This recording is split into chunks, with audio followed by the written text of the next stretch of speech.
Welcome back, everyone, to another episode of the Leadership Boy podcast. I'm Enrique with my co-host Vince to bring you the very best in our veteran military spouse and first responder community. And Vince will introduce today's guest. I'm honored to introduce Mike Steadman, the Renaissance man. Guess what? This man is from the New York City metropolitan area. He does a couple things, a plethora of things, but he actually is also known from the founder and CEO of IRONBOUND Boxing. He's the creator of IRONBOUND Media. He's an author, has so many things. We're going to dive into that. But before, let's talk about his journey, his origin story. Mike, tell us a little bit about you and welcome to the show. First of all, it's a pleasure to be here, man. I love jumping on these platforms and chopping up with veterans. And, I was real humble when you all reached out. But like you said, my name is Iron Mike Steadman. I didn't always go by Iron Mike, but when you run a business in Newark, New Jersey, in the middle of a global pandemic, and you come out on the other side of it, you probably feel pretty iron too. And so I'm originally from Bryan, College Station, Texas, raised by my mom, Wileen Steadman, and had the opportunity to go to the Naval Academy. Was a 3-time national boxing champion, 2-time most valuable boxer, captain of my boxing team. Spent a lot of time boxing in inner city gyms in Baltimore, DC, New York City, the Bronx. All right. And then ended up noticing a lot of young men and women inside those gyms felt like the only option was to turn pro or go to the streets, unlike me and my teammates from the Naval Academy, because at all the service academies, whether it's Air Force, West Point, Navy, we box, but at the end of the day, we're going to graduate from a world-class institution. We're going to serve our country as officers in the military. Then we're going to get out and start our own businesses, work in corporate America, go to graduate school. So that was my exposure to boxing. And I was disheartened by the fact you go to these inner city gyms where a lot of times these gyms are in like the poorest section of the communities, and that there was not this path to, success outside of the ring. So I planted that seed in the back of my head. Ended up graduating the Naval Academy, serving as a Marine infantry officer, Afghanistan, Japan, and the Philippines. And then when I was transitioning out, I decided I wanted to start my own boxing gym in the inner city, training kids for free, similar to the experience I had at the Naval Academy. So essentially bringing the best of the Service Academy boxing program to an inner city. And I chose Newark, New Jersey, because I had interned here during my time at the Naval Academy over the summers. And so that's how I became an entrepreneur. I was just a guy trying to fund a free boxing gym, had no business background whatsoever.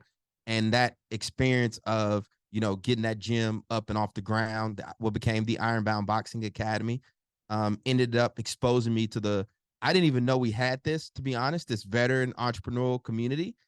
Because to be quite frank, being a Black officer in the military, I tell people it was like if a tree falls in the woods and nobody hears it, doesn't make a sound. So everybody's saying, we're proud of you. You're a Black male raised in a single parent home, graduated from a world-class institution. Now you got those captain bars, and it's like people view you as like a success story. But like in the infantry, there're just not a lot of black infantry officers, period. And so I never felt like I was in a position to positively impact my community and leverage the leadership and all the knowledge and my social network. And so that was an important component of what I wanted to do outside of the military, which led me to Newark. Amazing story. And you don't really understand the depth of people until they start talking. You call College Station your home. That's where you are. I'm an A&M alumni, so I know exactly where you're from. Yeah. And also, I boxed as a little kid. Vince don't even know this. As a little kid in the Bronx, I was in those boxing poor areas that you mentioned, and now veteran entrepreneurship, which we're so happy that you are involved in. And Vince mentioned this earlier, multifaceted.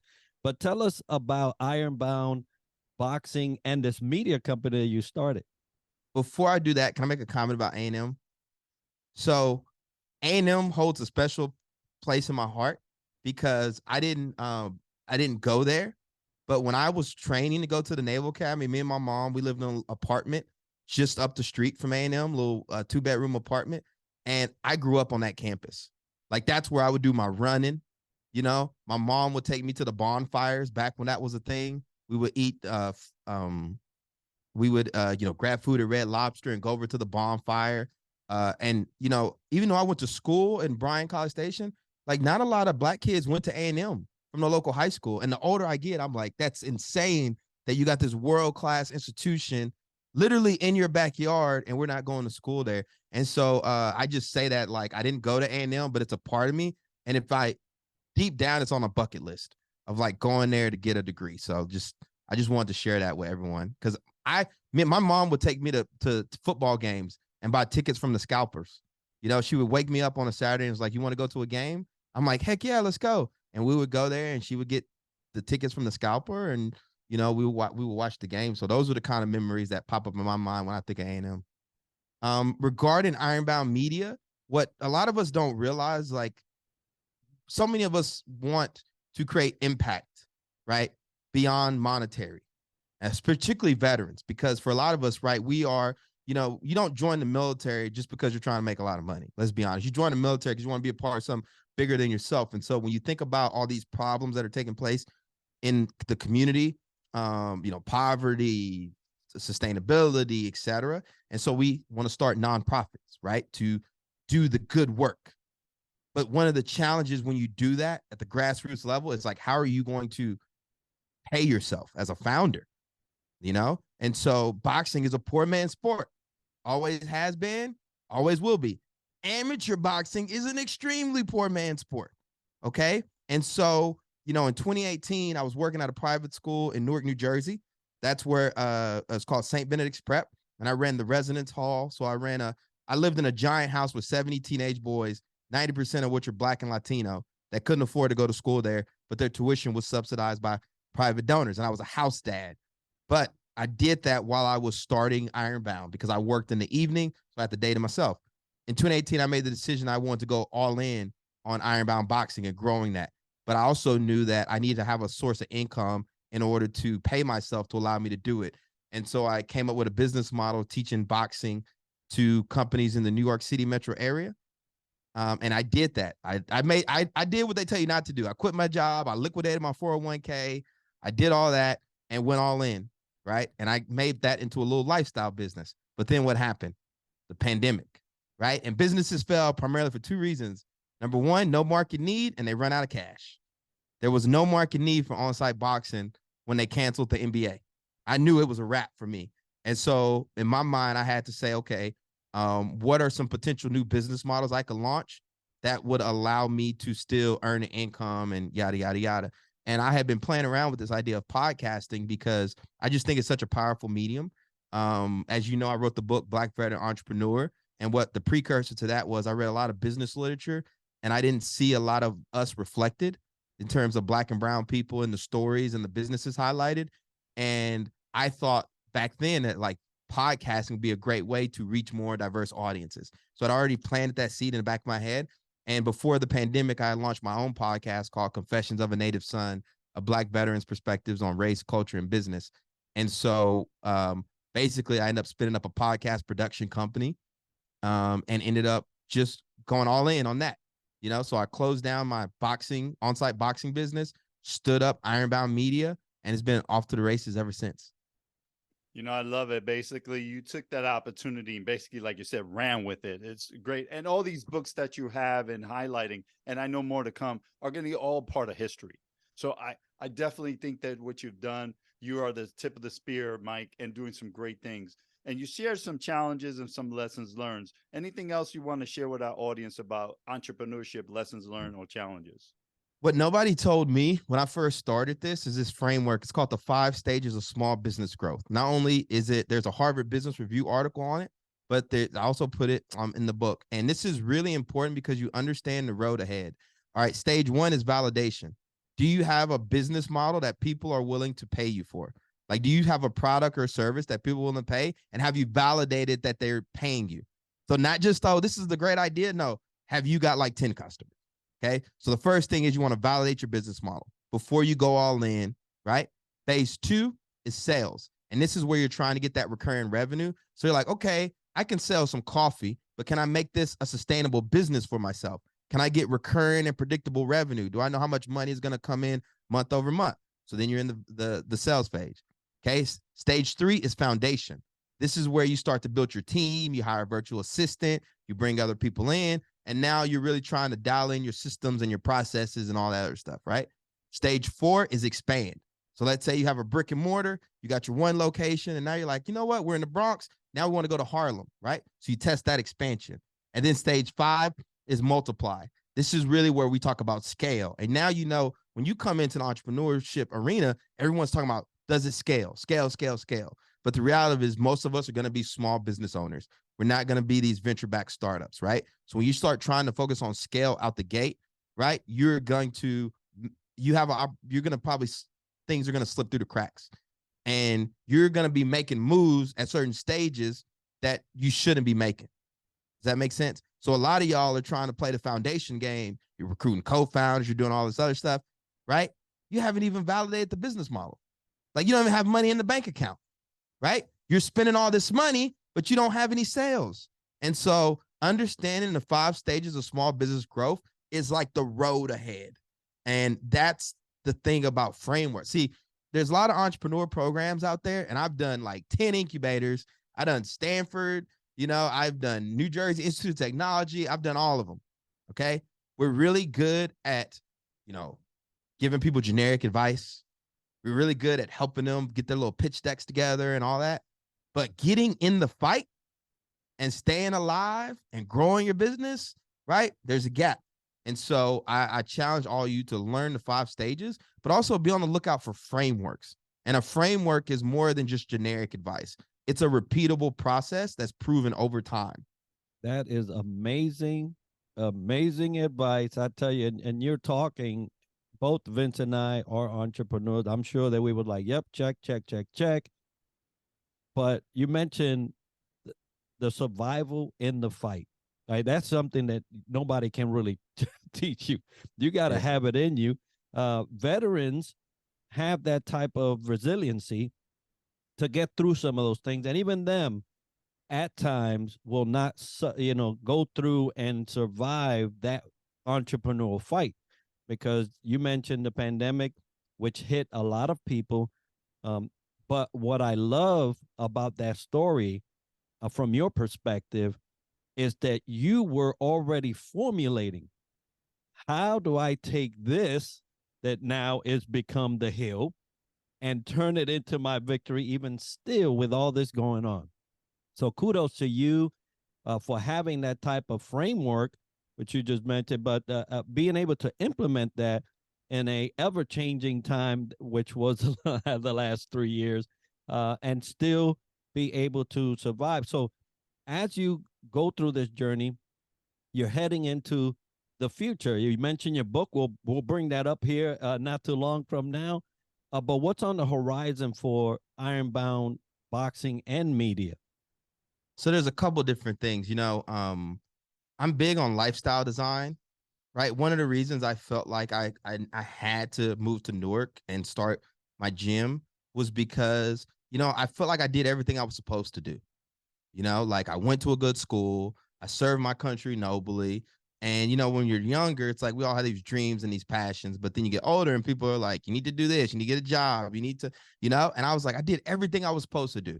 I want to bet on myself, right? And I had to do that over and it's a constant thing of having to bet on yourself, right? And so, you know, that's what led me to Newark. The other thing I'll say too is I think one of the weaknesses we have as a community is not understanding the art and science of being a veteran entrepreneur. What do I mean? This is the podcast on leadership, okay? We understand the art and science of leadership, how it relates to our field of play in the military, i.e. writing the 5-paragraph order, you know, i.e. delegating tasks to subordinates, navigating your chain of command, okay? Like those things are like the science. The science is like the template of the 5-paragraph order. Okay. The art of it is, you know, a Marine does something, you want to correct them on it, but you let the platoon sergeant do it, right? You have to learn that over and over again, right? Understanding what lane you fall in. But because we think we understand leadership, we think that field of play applies to entrepreneurship.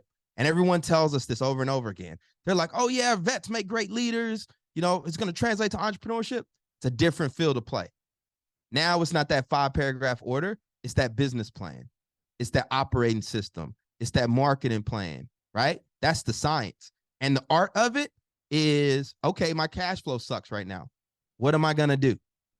You know, am I going to launch something else?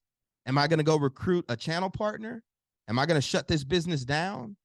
You know, and we got to educate our stuff on this. And so a lot of times vets are using the wrong lens of leadership when it comes to their entrepreneurial journey. And I didn't know this. And I learned this through a lot of failure. Like that whole 5 stages of small business growth, I didn't know that when I launched IRONBOUND Media. I found that after I launched IRONBOUND Media. But what I did know was I had to validate my business model. I wasn't doing anything until I validated the business model.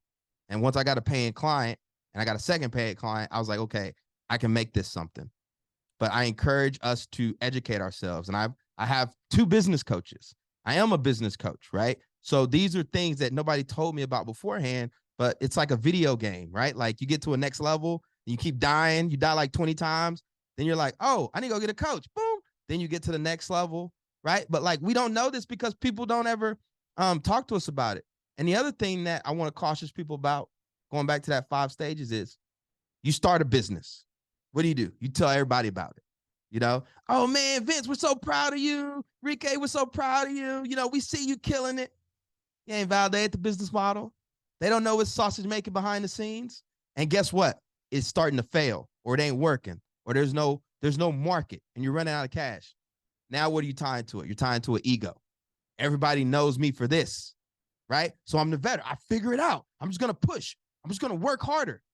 But if there's no demand for what you're offering, you can be the best entrepreneur in the world and you'll still fail. But it takes an entrepreneur to understand that that's the cost of doing business, right? But veterans, we want to hold on to it till it crashes and burns.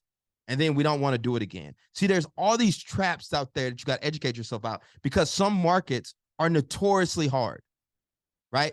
It's all hard, but some are harder than others. Restaurants, notoriously hard.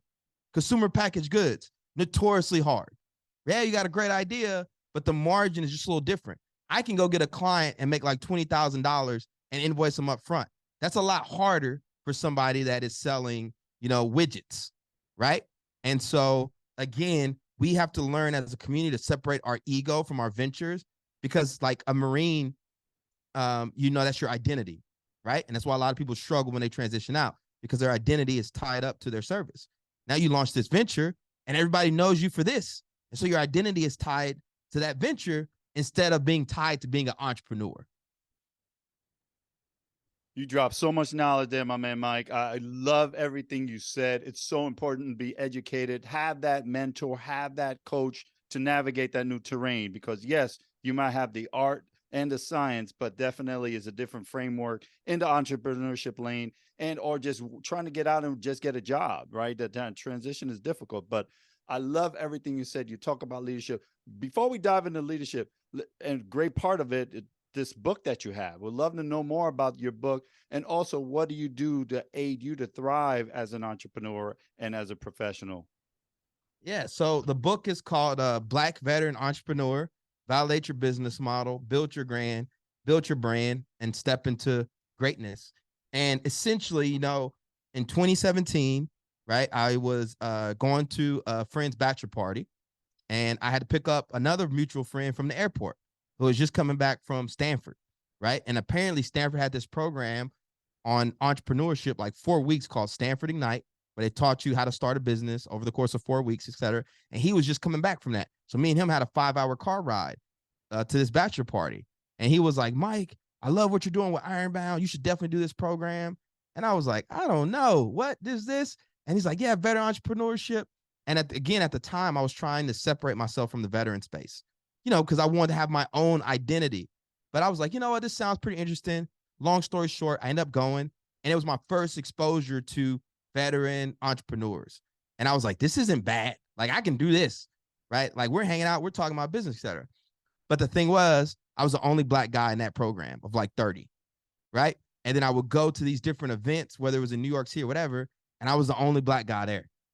And I was like, you know, and I know that like over 40% of the military are minorities, you know? And so yeah, we're doing this veteran entrepreneurship and there's all these talks and everything, but I got tired of walking into a room and only being me. And I read a lot. I read like 300 plus business books. Ask me how many of those businesses feature Black authors, right? Or feature Black case studies. And so rather than, sticking a thumb in people's eye, I was just like, you know what? If you're not part of the solution, you're part of the problem. And so I decided I was going to write a book to show other underrepresented founders that are veterans how to start and grow their own business, how to bootstrap it. And so I wrote Black Veteran Entrepreneur. And I thought it was important for me too to give us agency, right? Agency is when you see yourself reflected. This idea of like, I can relate to that story. Like, I am Mike. Mike is me, And so I wanted to highlight other Black veteran entrepreneurs in the ecosystem that are doing amazing things. And so what's different about this book than I think a lot of other books you see, particularly when it comes to minority businesses, is a lot of times it tends to be just a coming up story. It's like, here, I'm successful. Here's how I'm successful. And it tells their story. I tell my story in like the opening chapter. And then after that, it's frameworks. You're like, hey, you want to get your first 10 customers? This is what you need to do. Boom. Here's a case study from a Black veteran entrepreneur. Here's some key takeaways. And here's some resources to go deeper. Right. So that's what separates me from a lot of the other urban authors I see out there. And this is not just being critical, but like 99% of the time when I pick up a book on like marketing or something, right? Like I don't see a lot of us. And so I want to change that. So that's the why behind the book, is to create impact. I want us to win, right? And again, you don't have to be a Black veteran entrepreneur to get value out of the book. I just created a dog whistle because I want to see us reflected. Like I want somebody walking by and like, man, I feel like he wrote that book for me. And the answer is yes, I did. And the book journey is always something that you just can't calculate. I love your framework about how you wrote it and why you wrote it. I also heard you on several occasions say, hey, I didn't know that till I got to this spot. And I wish I'd have known. There are a lot of things that you pick up, both from your time in service, and although military framework is different from the playing field of veteran entrepreneur, there are some things that translate. Have you seen some of that advice that you've received throughout the years come to play in your entrepreneur journey that actually worked, and some that you would share with maybe an emerging leader today? So I'll start with this. Like, I do want to make this connection from, I said before that not everything applies. What does apply from the military is being in the hot seat.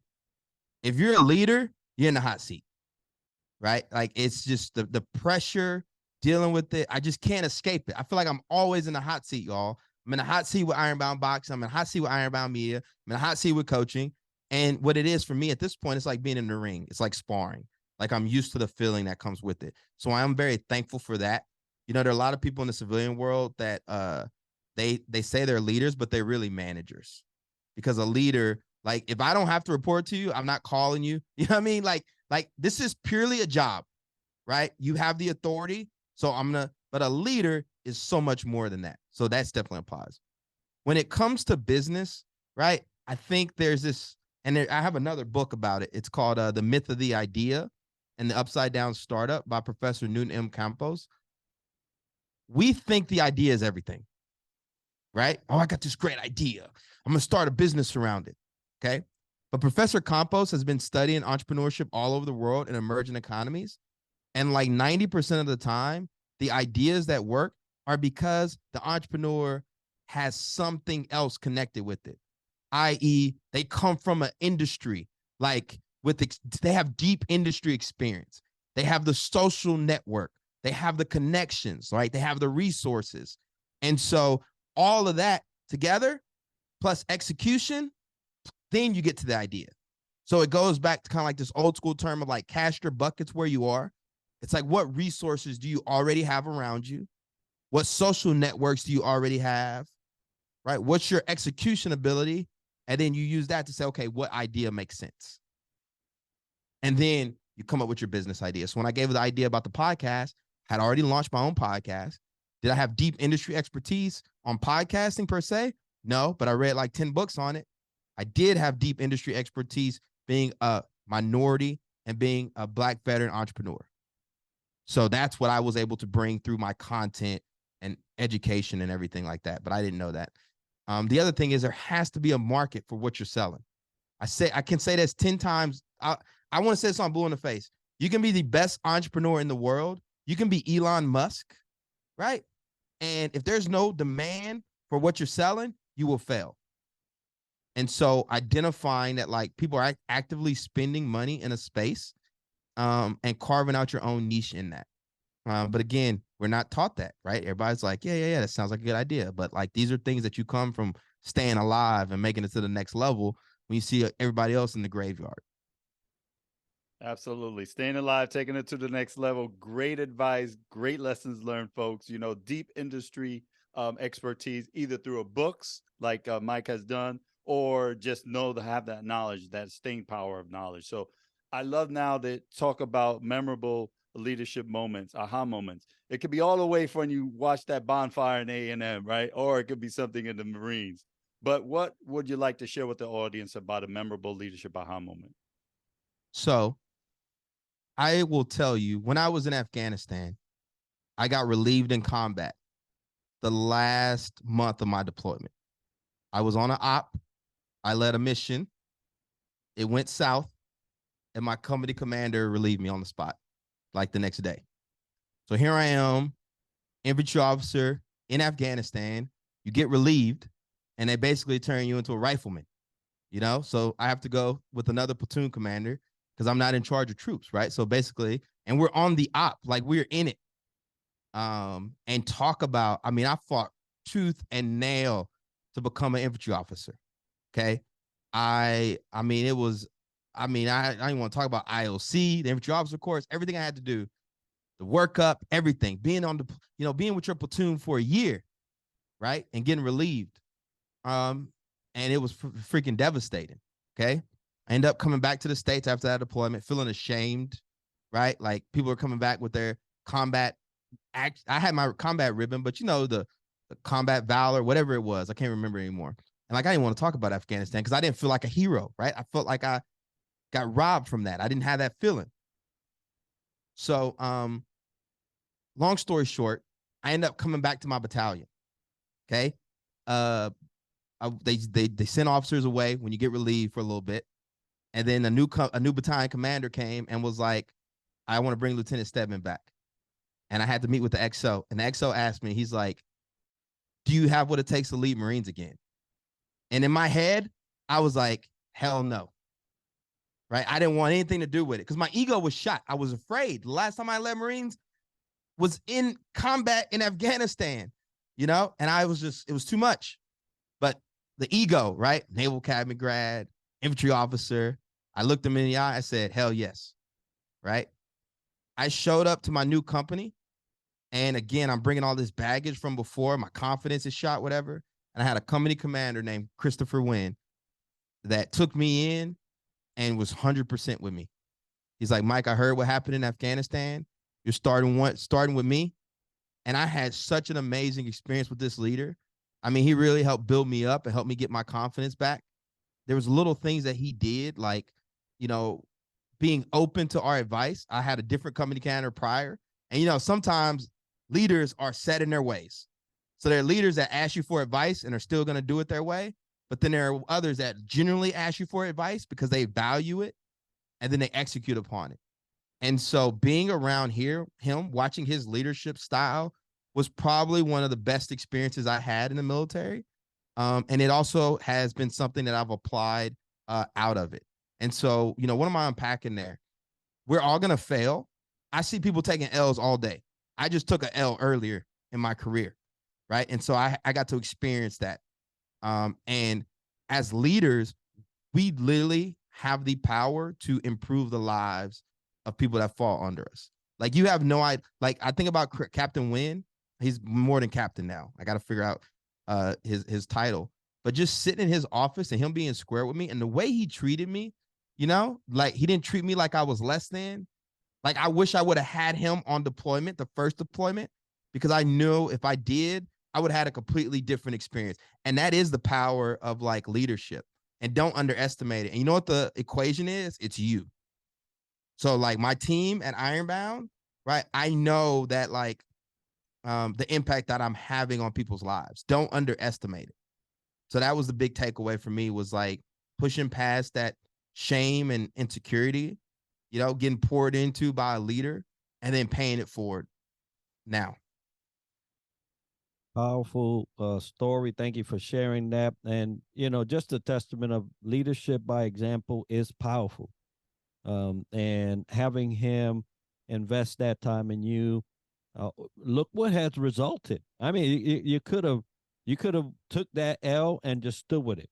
A lot of people do, you know, and you were able to reframe that, and he was able to help you get on this journey that you are now. And so kudos to him and you for making that work. Now, you talk about strategies as a leader, you know, and there's a lot of times that change will come. The last 3 years have shown us that. Entrepreneurship has shown us that. But what certain strategies do you use with yourself or with your team to deal with those times of change and challenge? So one of the things that we've implemented is gratitude, the practice of gratitude. So mental health is real for a lot of people, you know, and it's important. Like, my team can't be their best if they're defeated, you know, if they're beat up, right? So like, life is hard enough as it is to make work miserable. And so building a company, I'm responsible for building the culture, right? And one of the things that I'm big on is gratitude and all these practices. So I implemented, you know, every time we do a stand up, I go around the horn and I ask everyone something that they're grateful for. And you know what that does? It primes people's minds, right? It's something so small, but you know, they have told me it's drastically like changed their lives, because before, they know when they come to any meeting with me, I'm going to ask them what they're grateful for, right? Little stuff, little simple stuff like that. And you might be the only person in their lives that are even doing that. I mean, think about that, right? Like, it's nothing. It's a little 30-minute stand up. They have their whole life outside of that and whatever, but they know when they jump on with Mike, he's going to ask them what they're grateful for and that they better have an answer. And so again, that's an example of the art of leadership, right? Little stuff like that. But there is some science to it because I read about it. I learned about it, right? So it's not some hokey pokey, you know, this is proven stuff. There's that piece. I think the other, getting a pulse on people, you know, I will tell you, this is another thing that I do appreciate the Marines for. So you got PT every morning. You got to get up 7 a.m. PT, and you have a Marine that walks by you, right? Good morning, sir. Good morning, sir. Good morning, sir. 3 months in a row. Then 1 month he sees you. No, good morning. Hey, Marine, come here. You know, what's going on? Head down. You know, what's going on? Let's talk to me. And you realize that something's going on at home. You know, he's not in his best. But again, because of that pattern recognition, right, you catch stuff like that. So I'm in the IRONBOUND Boxing Academy one day, hanging up a heavy bag. One of my kids comes in and he's like, Coach Mike, do you got anything to eat? And I was like, oh, I don't, but go to, go grab my wallet and my jacket and get something from the vending machines. And then I said, wait a minute, mind primed down, right? Mind you, also live in a house with 70 teenage boys. Elvin, come here. His name's Elvin Alicia. It's like, did you eat anything this morning? No, coach. Did you eat anything last night? No, coach. What's going on? Turns out he was homeless. His parents had got evicted from his mom had got evicted from her house. He'd been sleeping out on the street.